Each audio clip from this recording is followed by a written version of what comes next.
er en helt særlig stemning i Herning i denne uge.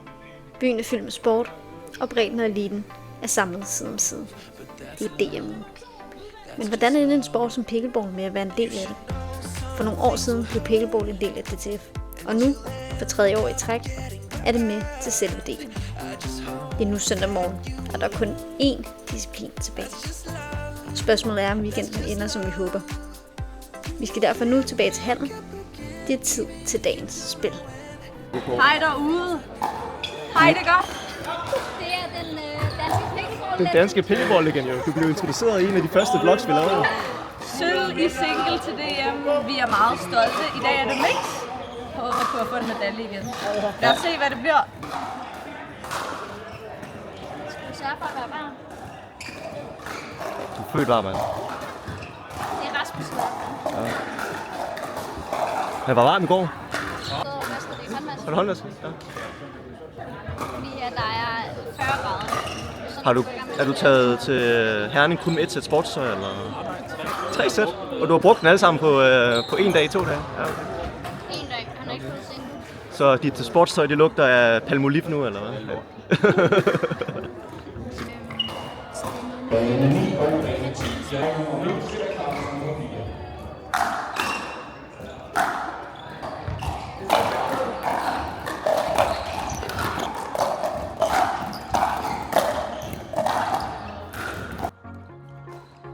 Hallen er fuld. Der er en helt anden energi her, end der var til damedubbel i går. Der er flere folk, mere lyd, og der er mere på spil. Mixed dubbel er sin egen disciplin. Det er ikke bare damedubbel med en mand tilføjet. Det er en helt anden dynamik. Der er flere par, der er op imod hinanden på samme niveau. Og det gør det bare mere kompetitivt. Hver duel betyder noget.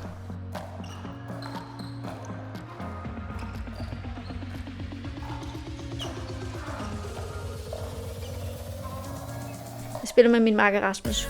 Det er vores åbningskamp, og en åbningskamp er altid lidt sin egen udfordring. Man skal lige finde sit spil, finde rytmen med sin makker og mærke, hvor modstanderen står i dag. Modstanderen spiller et rigtig fint niveau. Der er lange dueller, bold efter bold, hvor ingen vil give sig. Det står tæt. Lidt for tæt. Vi finder nogle gode vinderslag, presser lidt frem, men det er den slags kamp, hvor man skal blive ved med at arbejde sig ind i det.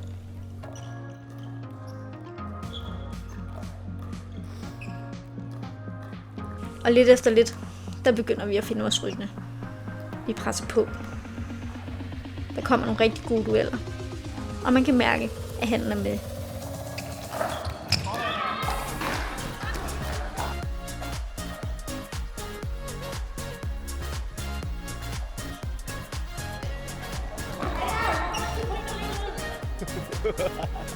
Vi ender med at tage kampen i 2 sæt.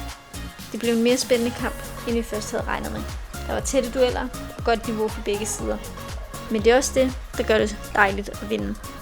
En åbningskamp, den er nemlig aldrig gratis. Og det var virkelig rart at komme godt for land. Hvordan gik det? Det var lidt for spændende, synes jeg. Lidt for spændende, men det gik meget godt. Vi vandt i 2 sæt. Vi har 3 puljekampe, så det var den første. Sig lige igen. Hver gruppekamp er en finale. Du er en oprindelig pickleball-legende i Danmark. Min rejse hertil. Jeg var med til at starte den første klub. Da Anna og jeg joinede klubben for 3 år siden, der fornemmede vi lidt, at det var sådan... det var der, det virkelig tog fart i en periode. Ja. Hvor vi havde medlemsstop og sådan noget kort efter. Vores klub har været fyldt op i lang tid, så skal der også være et alternativ. Der er også kommet det der pickleball Danmark, eller hvad? Danske pickleball. Danske pickleball. Jeg fornemmer, at de er lidt mere de unge, de friske. Lidt mere sådan, og vi er lidt mere boomerske. Er det rigtigt? Ja. De kører sådan der... Jeg kan sige dig i. De kører sådan noget... Aldrig haft flere plus 40 venner i mit liv. Vi snakkede om, hvor inkluderende en sport pickleball er. At man kan have gode kampe, uanset om man er ung eller gammel.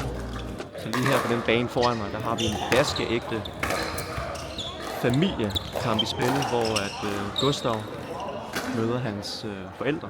Gustav, du er med i Anna og Kims pickleball-blog fra DM. Bare lige så du er klar. Det er virkelig specielt, altså. Jeg bliver sgu lidt nervøs, men... Ja, okay. Ja. Er det ikke sådan ekstra vigtigt, fordi man vil gerne have hundrende derhjemme? år siden? Jo, altså det er det. Men altså, jeg tager det lidt som det kommer, og så må de jo hunde mig, hvis de vinder, men det gør de ikke. Jeg vil afrulle. Okay.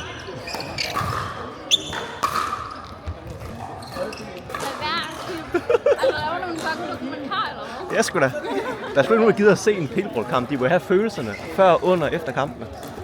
Anna og Rasmus er nu i gang med deres anden kamp i gruppen. Er nede med 1 sæt. Det er virkelig vigtigt, at de laver et comeback her. Banen ved siden af, der spiller Ida og Jimmy, som måske må ses at være favoritterne i puljen. Alt er stadig på spil, og det bliver virkelig spændende at se, hvem der hiver førstepladsen og dermed semifinalepladsen. Alle øvrige i puljen bliver elimineret. Det handler kun om en semifinaleplads og drømmen om medalje.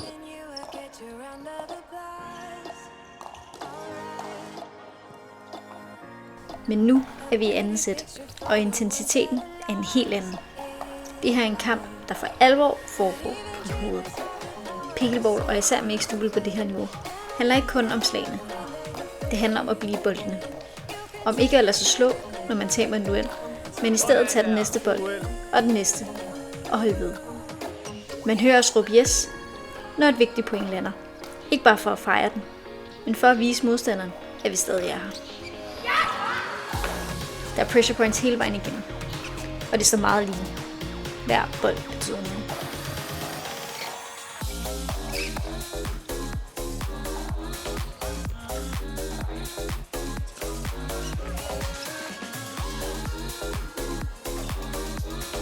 Vi kommer foran 10-7. Modstanderne kalder en timeout, og i det øjeblik, der kan vi næsten mærke, at sejren er inden for rækkevidde. Vi har setpoint. Muligheden for at tvinge kampen ud i 3. sæt, og det er der, det virkelig gør ondt, når man er så tæt. Følelser. Anden sæt var fedt. Ja. Første sæt skulle Bole lige på indstille så det gik ikke så godt. Det var noget rigtig lort.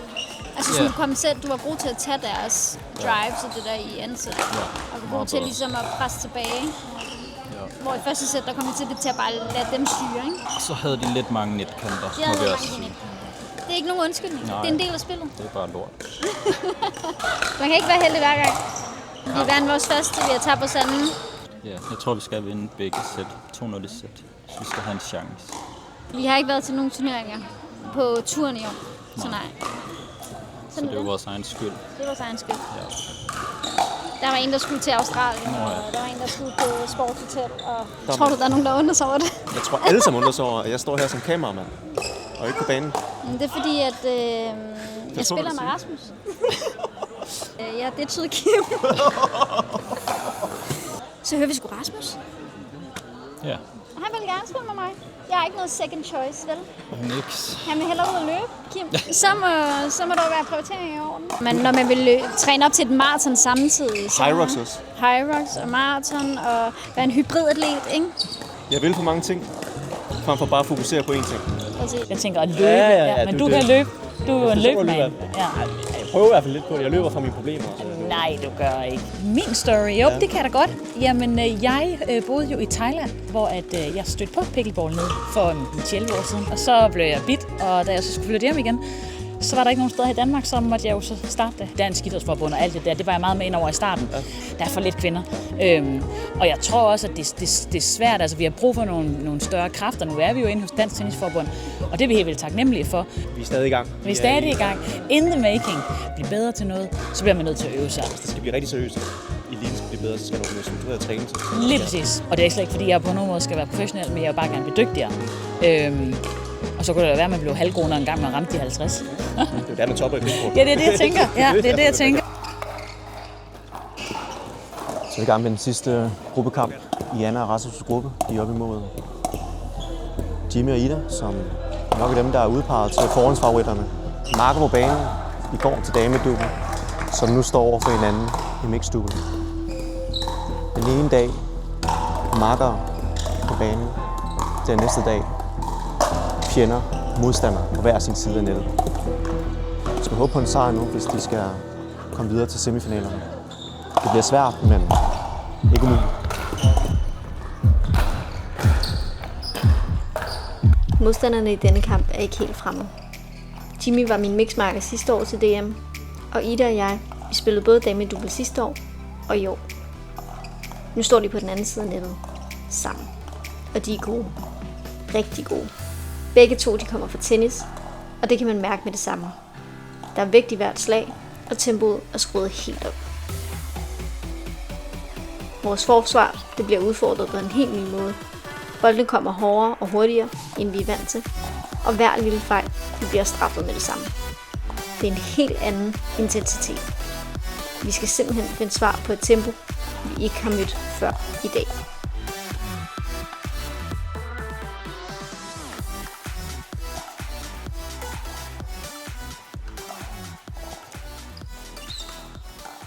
Dødens pulje. Det er de kampe, du spiller for, Jimmy. Ja, ja det er det. Det er opvarmende. Jeg elsker at spille, når det gælder. Det gør jeg. Ja, det gør jeg. Det kan jeg godt lide. Jamen, jeg synes lige, at mig har spillet godt. Med nogle små afbræk en gang imellem, hvor vi lige er røget lidt ud af fokus og ikke holdt den. Nu er der semi, og så er der enten en finale eller en bronzekamp, og det bliver 2 hårde kampe lige meget hvad. Så det var det for den weekend. En tredjeplads i single og en andenplads i damedouble.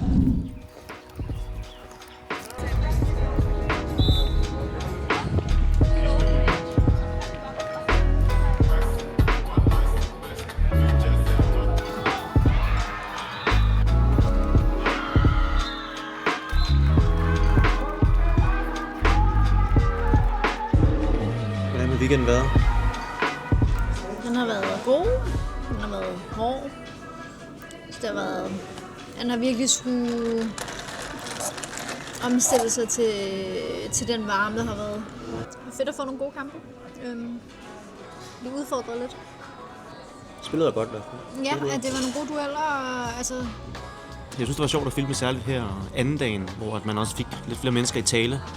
Man skulle også ligesom ud af den der comfort-zone der med at hive kameraer frem, også fordi det kamera, vi bruger her, det er lidt større end det, vi normalt har brugt. Vi skal lige vende os til det. Forhåbentlig kan I fornemme, hvordan pickleball i Danmark er, hvordan er communityet, hvad er det for nogle mennesker, hvad er det for en sport, hvad er det, man signer op til, når man vælger at prøve det. Se, hvilken familie det er, man bliver en del af. Det er en lille familie i Danmark. Alle kender alle, stort set. Hvad er der mere at sige til det? Ikke så meget mere end det. Over and out. Nu skal vi slappe af. Vi ses. Ja, det er det. Ja, du må komme og spille noget mere. Jamen, jeg skal også dokumentere. Det er jo også min nye... Ja, det er rigtigt. Det er min nye, Jamen, det kan jeg godt lide. Det kan jeg rigtig godt lide. Har du fået lavet nogle gode interview med Anna så også? Og hun hader det garanteret, ikke? Ja, og lige posere lidt og noget. Ja, det er meget smart. Er det dyrt arrangement der?